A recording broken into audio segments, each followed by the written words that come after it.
आप सभी को मेरा श्री गौरी शंकर सीताराम राधेश्याम।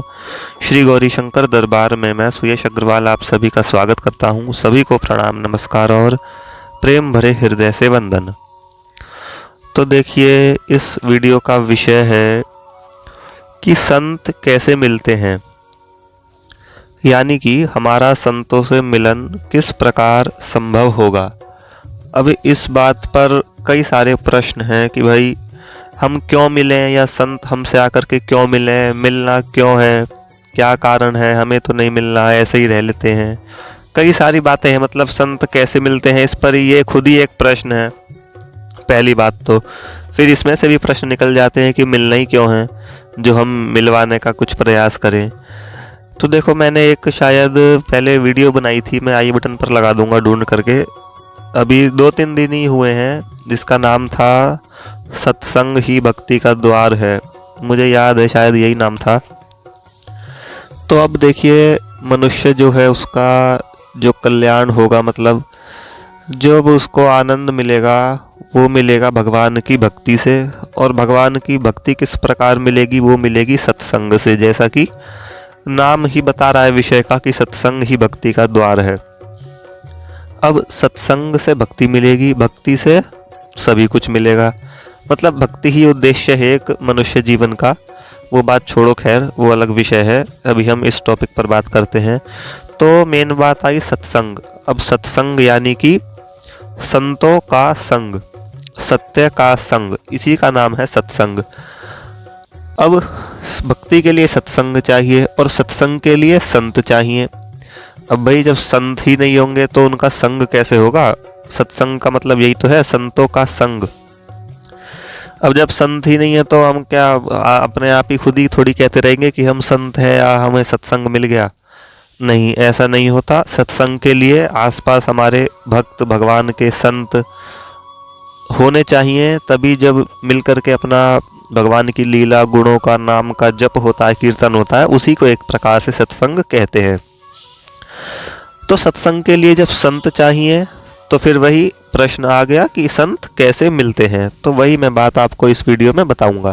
संत मिल जाएंगे, यानी कि संत मिल गए, उसके बाद सत्संग मिल गया, सत्संग मिल गया तो भगवान की भक्ति मिल गई, भक्ति मिल गई तो फिर सभी कुछ हो गया, समझो, बस फिर कुछ बचा ही कहाँ। तो वही बात है।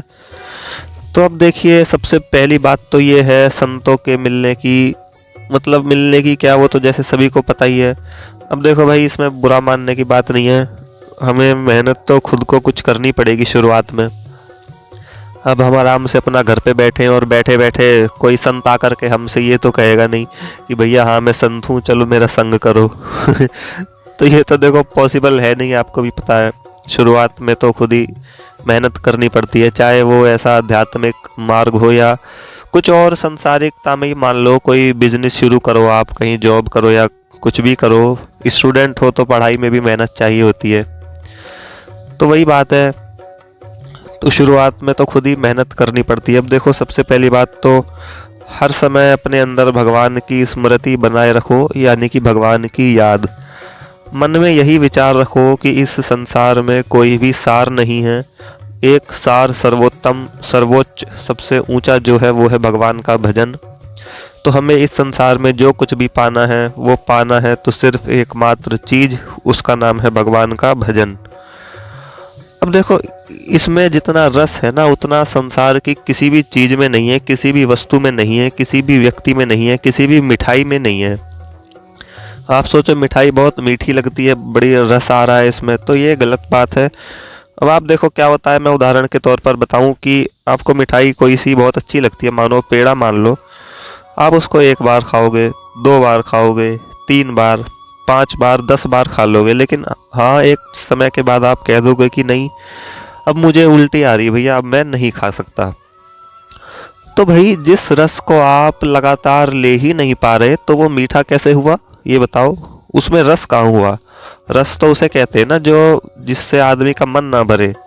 तो आप कुछ भी चीज़ इमेजिन कर लो, पूरे संसार में ऐसी कोई भी चीज़ नहीं है जिसे आप निरंतर ले सको। जहाँ तक कि धन संपत्ति की भी बात है, तो उससे भी यदि कोई बहुत ही ज़्यादा अरबपति खरबपति हो जाए तो वो भी एक टाइम पे ऊब जाता है। चाहे वो बेशक किसी से कहे ना कि हाँ मुझे पैसा नहीं चाहिए, लेकिन उसके मन में जरूर आती होगी ये बात। तो अब देखो भजन के लिए क्या होता है भगवान के, कि इसमें ये बिल्कुल विपरीत है, बिल्कुल उल्टी धारा है भजन की। इसमें हम शुरुआत में बैठते हैं तो हमारा मन नहीं लगेगा, यानी कि ये भजन रूपी मिठाई से हमें शुरुआत में उल्टी आएगी।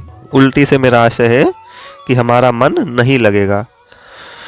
और लेकिन जब हम धीरे धीरे अपने आप पर धैर्य रख करके, संयमित होकर के, संयम पूर्वक बैठ करके भगवान का नाम जपेंगे, उनका ध्यान करेंगे, उनका भजन करेंगे, तो इसमें इतना रस आने लगेगा कि फिर मतलब हमारा मन जो है, हमारी आत्मा जो है, वो इस रस को छोड़ेगी ही नहीं। ये होता है असली रस, ये है भगवान की असली मिठाई, ये है भगवान का असली भजन, जिसमें रस इतना है कि बस फिर इंसान छोड़ता नहीं है उस रस को। तो देखो दूसरी बात यही है कि भगवान में अपने आप को जोड़े रखो, मन में हर समय यही उद्देश्य रखें, यही विचार रखें कि हमारा ये जो शरीर मिला है भगवान की भक्ति करने के लिए मिला है। मतलब एक एंड की सार बात यही है कि संसार की उलझनों को छोड़ करके थोड़ा थोड़ा, केवल मतलब बहुत थोड़े समय के लिए ही, चाहे रोज रोज भगवान के ध्यान में थोड़ा सा चले जाएं, भगवान की तरफ खुद ही आकर्षित होएं, भगवान के मार्ग पर खुद ही बढ़ें। तो फिर एंड में क्या होगा, जब भगवान देखेंगे कि हाँ ये मेरी तरफ आने के लिए उत्सुक है, तो भगवान स्वयं ही आपके समक्ष संत के रूप में प्रकट हो जाएंगे। तो चलिए मैं पूरी वीडियो का एक बार सार में बता देता हूँ। प्रश्न ये था कि संत कैसे मिलते हैं। उत्तर ये है कि देखो अपने आप आकर के तो मिलेंगे है नहीं, थोड़ी सी शुरुआत में खुद मेहनत करनी पड़ेगी। वो हर फील्ड की बात है, आपको भी पता ही है, चाहे वो भगवान का रास्ता हो, चाहे संसार का रास्ता हो, चाहे किसी भी चीज़ का हो। लेकिन जब हम इस फील्ड में भगवान यानी कि आध्यात्मिकता में थोड़ी सी मेहनत करने लगेंगे खुद ही, तो संत हमको अपने आप ही मिल जाएंगे। या तो हमारा संत से मिलन हो जाएगा, या संत आकर के हमसे खुद मिल लेंगे। यही भगवान का विधान है और ऐसा अवश्य होगा। बस आवश्यकता है थोड़ा सा धैर्य रखने की, थोड़ा संयमित रहने की, और आवश्यकता है बस खुद अपने आप पर थोड़ी सी मेहनत करने की, खुद ही भगवान की तरफ थोड़ी सी आकर्षित होने की। तो चलिए वीडियो में इतना ही। सभी को आनंद मंगल सहित श्री गौरी शंकर सीताराम, राधे श्याम।